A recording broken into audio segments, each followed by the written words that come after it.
Chega mais, torcida gloriosa, torcida do Botafogo ligada aqui na nossa primeira edição do Plantão Glorioso. Você está classificado para as oitavas de final da Liberta. Falaram que você não se classificaria, que você sofreria, que depois de perder para Júnior Barranquilla e para a LDU era improvável que o Botafogo se classificasse, mas você acreditou. Nós aqui no GG acreditamos, o Arthur Jorge acreditou, os jogadores compraram o barulho e nós estamos nas oitavas. Não estamos dependendo de resultado, não vamos jogar na última rodada para buscar a classificação, já estamos lá e tem que nos engolir. É no ritmo de classificação que a gente começa esse plantão glorioso contando a saga. Não é só do jogo de ontem, não. Nosso hino quando diz foste herói em cada jogo, pela segunda vez o Botafogo demonstra aí atos de heroísmo nessa Libertadores da América. A nossa trajetória é de heroísmo, que seja até o final, que seja com a taça, com a glória eterna. Agora, infelizmente, nem tudo é alegria. O herói, um dos heróis da classificação do jogo de ontem, o Jefinho, apareceu no aeroporto, na chegada do Botafogo aqui no Rio de Janeiro, de muletas. O quanto que isso nos preocupa para a sequência da temporada.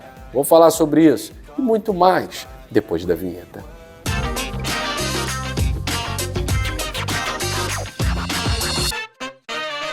Olha, somos mais de 103 mil inscritos aqui no canal Gigante Glorioso. Nosso canal voltando a crescer, voltando a retomar aquele ritmo graças a você que deixa o seu like, que recomenda o canal, que deixa seus comentários, que está participando aqui loucamente nesse vídeo de estreia. E você que não é inscrito ainda, se inscreva, clique aí no sininho da notificação, porque todo dia tem vídeo aqui no canal Gigante Glorioso, sem contar a nossa live de ontem que foi maravilhosa, foi fantástica. Live de classificação, né? A gente tira a onda. Agora, vamos lá.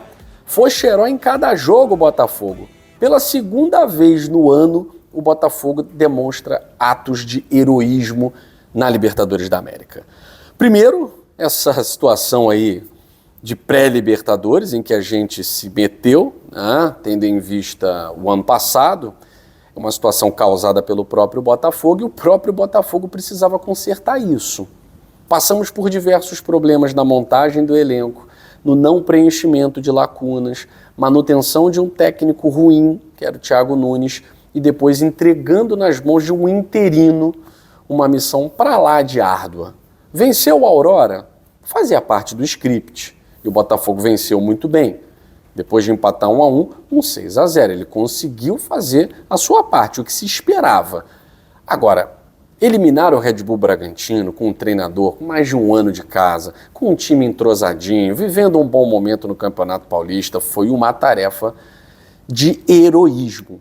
E coube ali alguns personagens, especialmente Júnior Santos, né, e o próprio Fábio Matias, de fazer com que o Botafogo na raça, no estilo Libertadores, sem jogar tão bem, mas na força da camisa, conseguisse com garra, com coragem, a classificação lá no Nabi Abichedi. 1-1, torcida do Botafogo faz festa, agora vem a fase de grupos. E aí o nosso grupo, a gente olha, né, Júnior Barranquilla, acho que dá. Não é aquele clube tradicional da Colômbia, você que pensa. LDU, pedreiraça. Meu Deus, LDU de novo, pedreiraça. Universitário do Peru, molezinha. O grupo do Botafogo foi ótimo, tal. Na realidade, isso se revelou de uma forma muito diferente, né?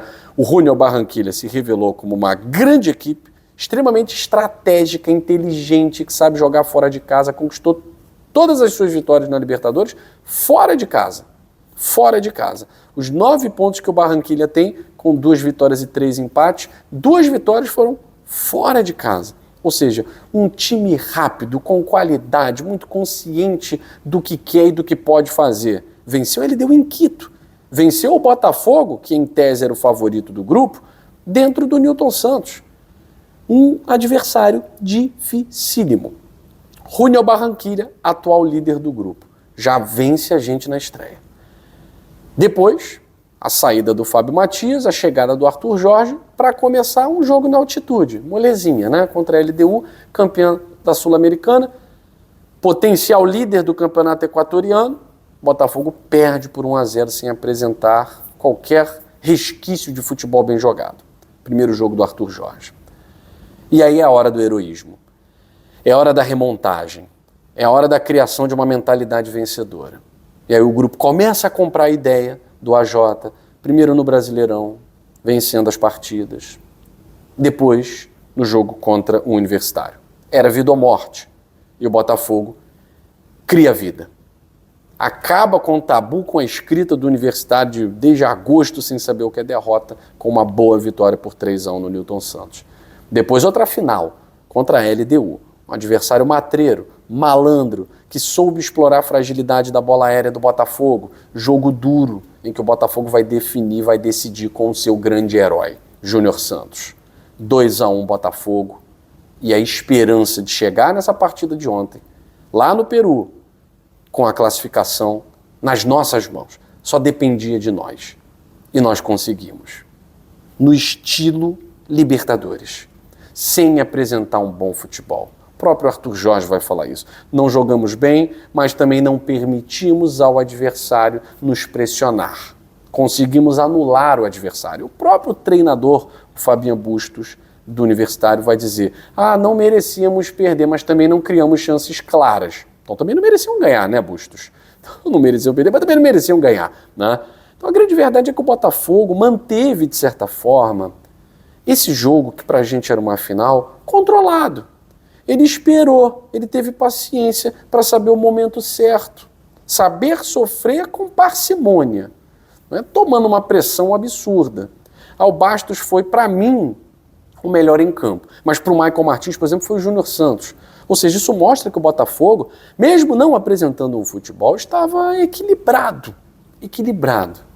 E aí vem o momento em que, em um erro, do zagueiro, a inteligência do Savarino, que tinha torcida até particular lá no jogo de Lima, né, no jogo de ontem, tinha torcida particular para ele lá, tal, savarinenses, né, ele joga para o Jefinho, e o Jefinho, com tranquilidade, com frieza, ao contrário do que a gente viu aí em muitos momentos na temporada, o Jefinho faz o gol da classificação.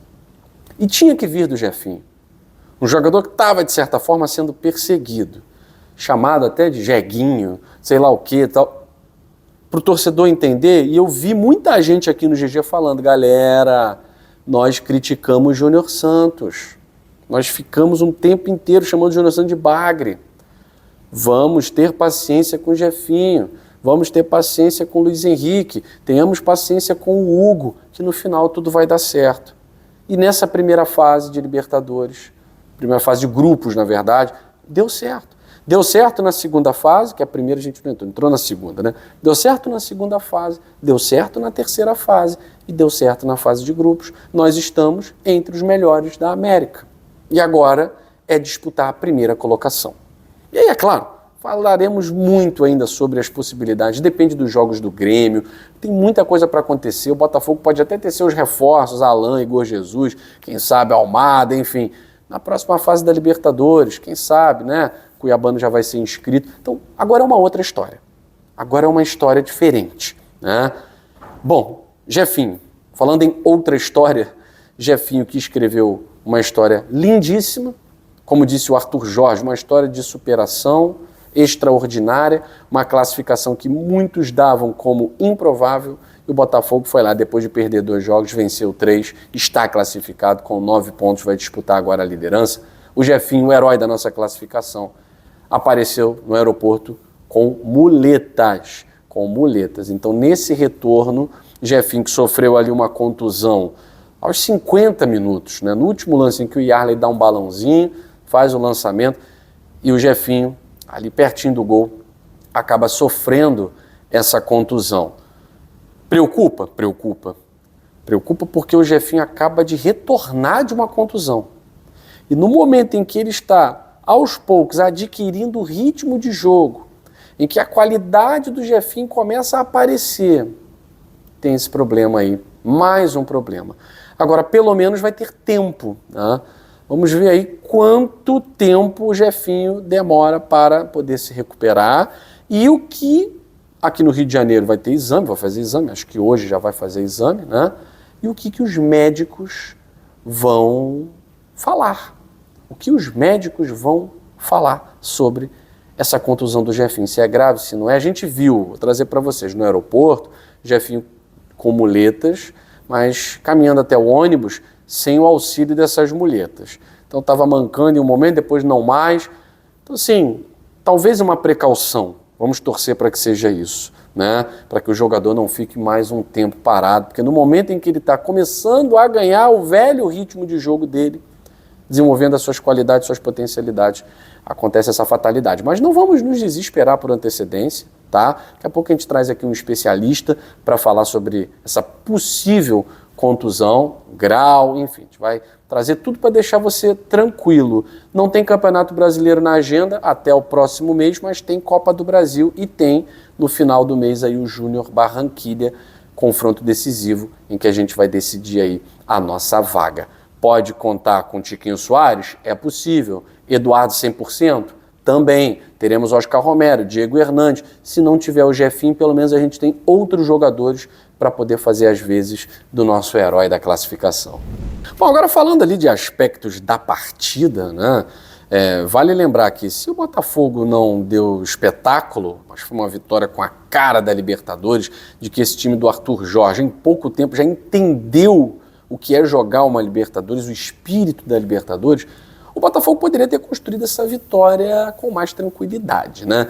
Principalmente com a penalidade não marcada. O próprio John Textor nas suas redes sociais vai criticar. Vai falar, o pessoal tá dormindo, ele bota até uma carinha ali de sono, né? O que aconteceu? O pessoal dormiu? Como é que ninguém viu? Como é que o VAR não chamou? Claramente é uma ação que corta. Ele utiliza a mão dentro da área para cortar um ataque do Botafogo. No mínimo precisa ser revisado. No mínimo. Mas a Conmebol tem uns critérios que, confesso a vocês, tem horas que eu admiro, tem outras que eu abomino, né? Então é um mal da arbitragem, de certa forma, não é só brasileira não, é sul-americana também. Deixar passar essa penalidade sem ao menos revisar é um ataque do Botafogo que é impedido de acontecer por conta do braço. Ele amplia a área do corpo e bloqueia a finalização. Para mim, é pênalti. Para muitos comentaristas que estavam acompanhando a partida, é pênalti. Não deu, mas nós vencemos do mesmo jeito. E ó, o Botafogo garantiu mais um dinheirinho na conta, né? Mais 8 milhões com a vaga às oitavas de final, acumulando aí ao todo, para você ver como a Libertadores é muito rentável. 32 milhões e meio em premiação pela Libertadores. Então, para a gente ver como vale muito a pena para os cofres do clube, para a moral da torcida e, é claro, para a dimensão, marketing do Botafogo. Afinal de contas, o mais tradicional precisa voltar a frequentar as grandes competições. E tem final daqui a uma semana. A gente não para, mas é claro, né? Aqui no canal Gigante Glorioso é tudo com alegria. Não tem como agora ficar pontuando aqui e ali. Jogou mal, jogou bem, tal. Estamos classificados. Vamos comemorar? O próprio Arthur Jorge falou, agora é hora de comemorar. Vai ganhar até folga. Folga merecida. Quem não tem folga sou eu e você que temos que trabalhar. Mas a gente hoje trabalha com alegria, com a estrela solitária no peito. E nada mais místico do que no dia do Botafogo, o Botafogo conseguir uma vitória e uma classificação maravilhosa, sensacional, extraordinária. Eu fico por aqui. Um beijo grande no seu coração. Saudações alvinegras. Fui.